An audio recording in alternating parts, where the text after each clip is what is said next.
Oi, gente, tudo bem? Eu me chamo Heráclito. Para quem está chegando agora ao canal, né, talvez seja a primeira vez, hoje eu vou falar sobre as diferenças entre Freud e Jung, né, mas primeiro me apresentar, caso você ainda não me conheça, né? Eu sou formado em História pela Universidade Federal do Ceará, sou formado em Psicologia pela Centro Universitário Estácio do Ceará, sou mestre em Psicologia pela Universidade Federal do Ceará, doutorando em Psicologia pelo Programa de Pós-Graduação em Psicologia da Universidade de Fortaleza, Unifor. Eu faço parte do Laboratório Ótimo, coordenado pelo professor Dr. Clerton Martins. E a minha tese doutoral é justamente em Psicologia Analítica, tratando de anime. Eu vou ser doutor em anime. Pois bem, hoje eu vou fazer aqui algumas distinções entre a psicanálise de Freud e a psicologia complexa de Jung. Eu não pretendo fazer nenhum juízo de valor de qual é a melhor, mas simplesmente destacar aqui as diferenças. Eu creio que isso é importante porque uma série de debates ociosos ainda é feito acerca disso, ainda são feitos acerca disso. E também porque hoje em dia voltou-se a falar de maneira um pouco mais séria de uma psicanálise junguiana.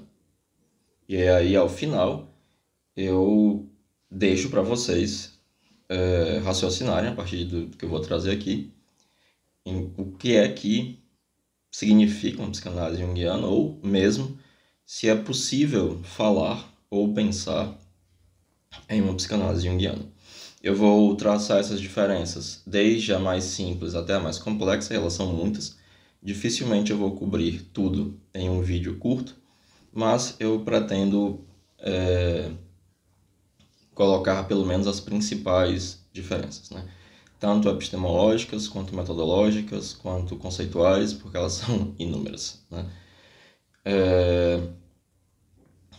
É isso. Se você puder ativar o sininho, se inscrever, dar um joinha, ajuda. Mas vamos lá. A primeira coisa é que o Jung ele funda uma psicologia, Freud não, né? Só para também esclarecer uma outra coisa, né? Meu mestrado foi em psicanálise e eu lecionei durante um bom par de anos psicanálise na graduação e na pós-graduação. Eu já li toda a obra do Freud, porém eu não estou aqui falando a partir do lugar de psicanalista, nem de um especialista em psicanálise, que eu não sou. Eu sou um expert em psicologia analítica, né? Apesar de estudar bastante, está dentro da minha área de interesse como pesquisador, a história da psicanálise e a epistemologia da psicanálise, né? E a perspectiva da psicanálise no que diz respeito à psicologia das religiões e à psicologia da arte, né? Mas vamos lá. A primeira coisa é que Freud não fundou uma psicologia, mas uma psicanálise, do qual ele faz uma diferenciação. Por que o Freud não faz uma psicologia? Porque ele faz uma metapsicologia.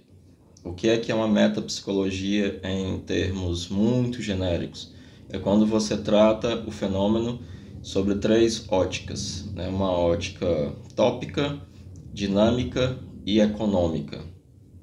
E o que é que isso significa, né?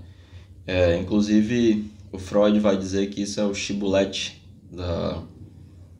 da psicanálise, que é uma passagem da Torá, em que determinado povo estava atravessando um rio, eles pediam que pronunciasse essa palavra, e eles pronunciavam com um sotaque diferente, as pessoas eram mortas. Então isso é o sotaque da psicanálise. Freud, ele depara com o inconsciente. Sobre o inconsciente, obviamente, nada pode ser dito. Por que é que se trata de uma metapsicologia? Porque ele vai além do campo fenomenológico. A metapsicologia ela é uma fantasia que vai criar um quadro explicativo hipotético daquilo que está acontecendo no inconsciente. E aí isso traz uma série de diferenças marcantes entre a psicologia de Jung e a psicanálise de Freud, né? Porque Jung, de fato, ele faz uma psicologia e uma psicologia empírica. A metapsicologia, ela não é empírica. Ela é uma abstração, um modelo que você não encontra nos fenômenos, mas que ele tem um grande valor heurístico, e Freud sabia disso, né? Ele sabia que a tópica, desde a primeira tópica, ela não existia no fenômeno, mas que ela ajudava a explicar, porque você para em determinado momento, mas você segue adiante com o pensamento metapsicológico, e ele tem um grande valor heurístico, isto é, explicativo. O Jung, ao contrário, ele tem uma psicologia empírica, né? O que é que isso significa? Por exemplo, em carta a Yolande Jacobi, ele diz que ele não tem uma teoria, mas um nominalismo culto. Nesse sentido, Freud tem uma teoria, porque é algo que ele criou a partir da cabeça dele. Alguns fatos o próprio Freud aponta que são empíricos, né? E outros fatos não, eles são metapsicológicos. No caso, falar em pulsão, falar em as tópicas, né? Desde a primeira tópica, que seria consciente, subconsciente e inconsciente, né? Bewusstsein, Unterbewusstsein e Unbewusst, em alemão. Desde o isso, o eu e o supereu, né? Que são instâncias tópicas, ou seja, são localizações psíquicas que não correspondem a nenhuma localização anatômica no cérebro, mas que são extensas no espaço, etc, etc, etc. Isso não é fenomenológico. E aí o Jung vai dizer, olha, eu não tenho, por exemplo, nessa carta Yolande Jacobi, eu não tenho uma teoria sobre os sonhos. Por quê? Porque Freud tem uma teoria metapsicológica sobre os sonhos.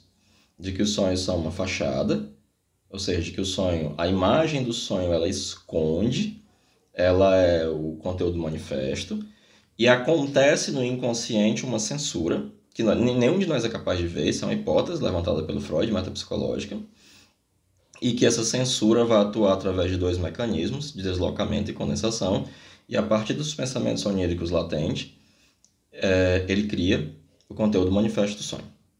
E aí o Jung vai dizer, isso já é uma diferença marcante, eu não tenho nenhuma teoria sobre os sonhos, apenas um método de interpretação, e posso mostrar os resultados desse método. Freud tem uma teoria sobre os sonhos, e é importante também para perceber que o Jung não vai construir uma teoria, mas um nominalismo culto, né? Algo que eu discuti já no meu livro mais recente e que eu discuto também no meu livro de Introdução à Psicologia Junguiana, mas de uma mais en passant. E aí já vem duas grandes diferenças fundamentais. Assim como na perspectiva do sonho, de que o sonho, a imagem do sonho, ele encobre a verdadeira natureza do sonho, e aí isso coloca o Freud numa espécie de epistemologia da suspeita. O Jung, ao contrário, ele vai dizer que o sonho é sua própria explicação, que é uma frase presente no Talmud, a Torá oral do meu povo, né? Ele não vai dar essa explicação sobre como o sonho se forma. Para o Jung, o inconsciente é inconsciente mesmo, né? Ele é unbekannten, ele é desconhecido. Ele não afirma absolutamente nada sobre o inconsciente. O inconsciente é como em Kant, o Das Ding an sich, a coisa em si, um conceito limítrofe negativo, da qual não posso afirmar nada de positivo, como Freud faz, é assim, tarará, tarará. E o sonho, a imagem do sonho, ela revela, ela não esconde.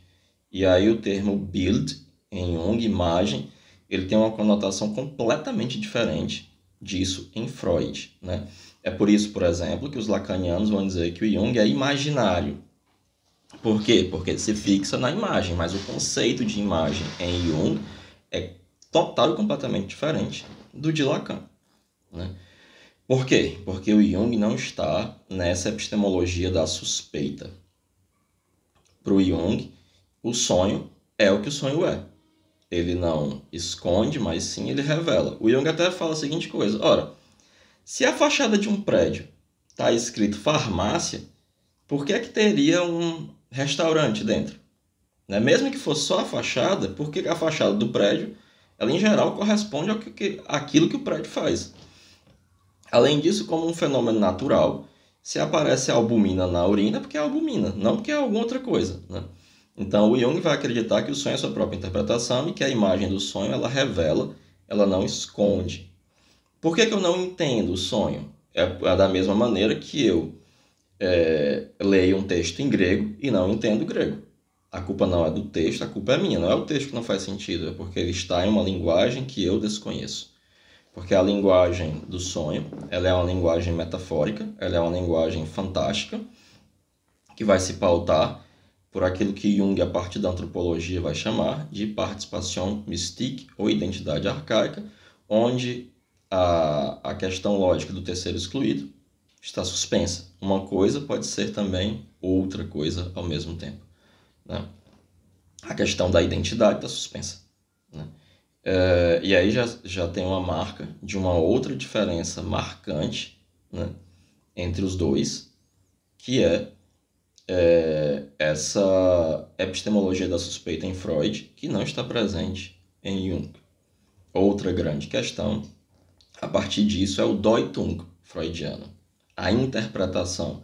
O título do livro que funda a psicanálise, em 1900, né, Die Traumdeutung, há uma querelazinha sobre a data, mas a interpretação do sonho, Traum, sonho, Deutung, interpretação.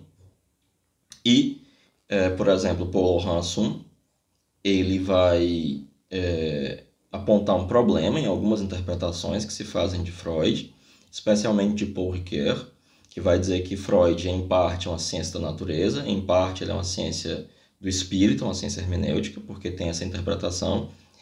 Por quê? Porque Freud não faz uma interpretação, apesar de falar em interpretação. A interpretação, ela, a partir de Dilthey e a partir de Schleiermacher, ela é uma outra coisa completamente diferente do que Freud faz. E Freud é contemporâneo dessas discussões. O Deutung freudiano, então, ele não a interpretação para ele é apontar a causa. A causa em alemão é Klären, e isso o situa dentro das ciências da natureza, né? Naturwissenschaften, em alemão. Enquanto essa afirmação do Paul Ricoeur é verdadeira para Jung, porque Jung de fato tem uma parte que é uma hermenêutica e Freud não. Freud de fato não interpreta, ele apenas aponta a causa e assume a causa como uma interpretação. E esse esquema puramente causal é típico das ciências da natureza, a partir da interpretação epistemológica e historicista de Dilthey. E isso coloca, segundo Jung, Freud numa perspectiva perfeitamente científica, né? O Jung, ele é ao contrário. Ele tem uma parte que é a ciência da natureza, que é o aspecto empírico descritivo, e ele tem uma parte que é interpretativa, que é de fato uma hermenêutica psicológica, né? Que vai ter por base a história e a filologia. Ele vai usar um método que é filológico, né? Que assim como a história, a filologia vai usar esse método, que é um método comparativo. E aí nós pulamos para uma próxima diferença, porque o método da psicanálise é a associação livre e a atenção flutuante. E o Jung vai decididamente abandonar esse método, e ele coloca isso, inclusive nessa carta a Yolande Jacobi, mas também em diversos textos, como por exemplo o desenvolvimento da personalidade das obras completas. Porque ele vai dizer, primeiro, por que o Freud vai utilizar essa associação livre? Porque a imagem do sonho ela é uma fraude, ela é uma mentira, e eu associo livremente, isso vai me chegar no pensamento onírico latente.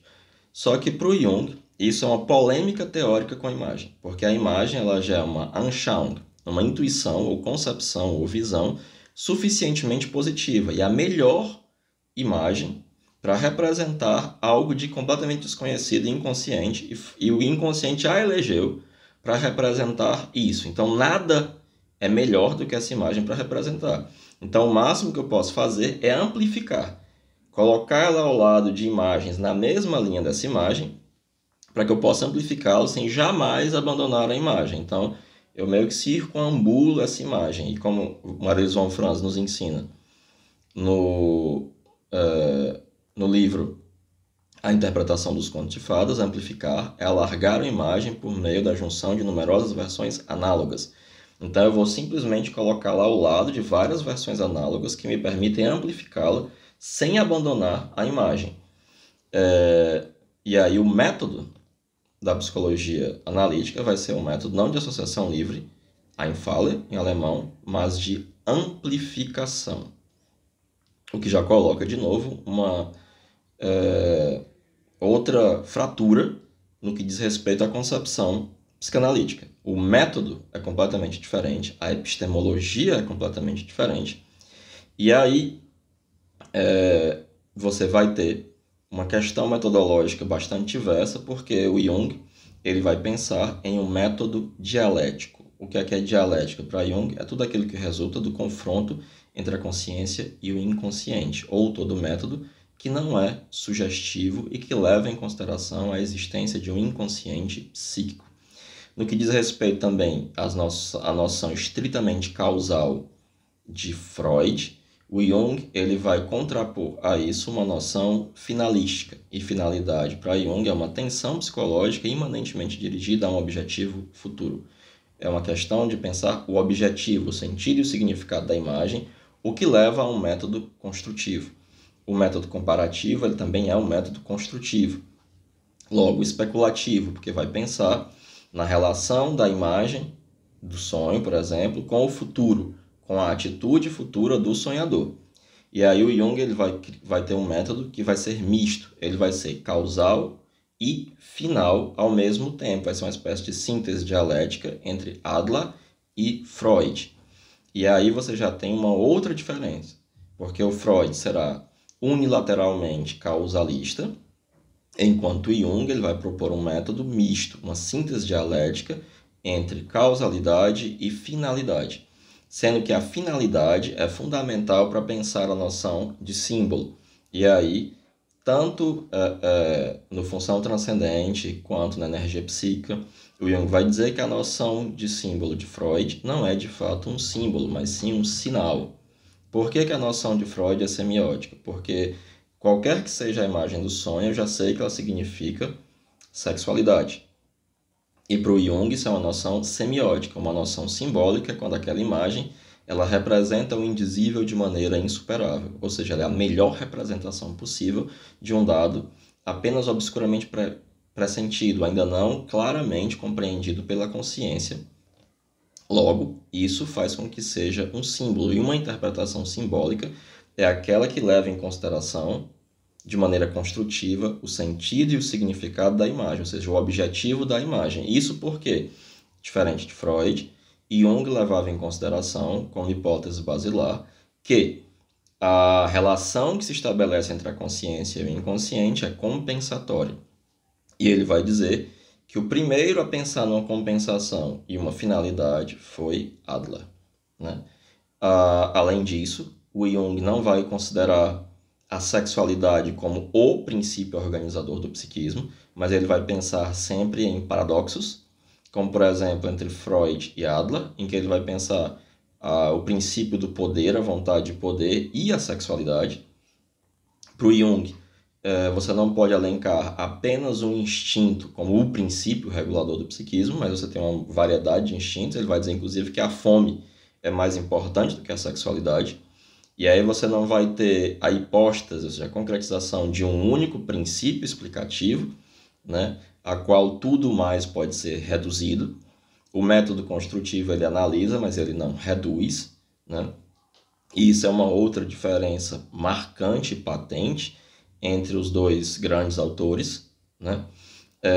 Uma outra diferença, né, talvez a que as pessoas mais se aferram, é que o Jung vai falar em um inconsciente coletivo. O Freud ele não vai ter essa noção de um inconsciente coletivo. Para pensar um inconsciente coletivo, você precisa das noções, é indispensável pensar em arquétipo e instinto. O instinto é um impulso inconsciente à ação, enquanto um arquétipo é uma categoria da fantasia.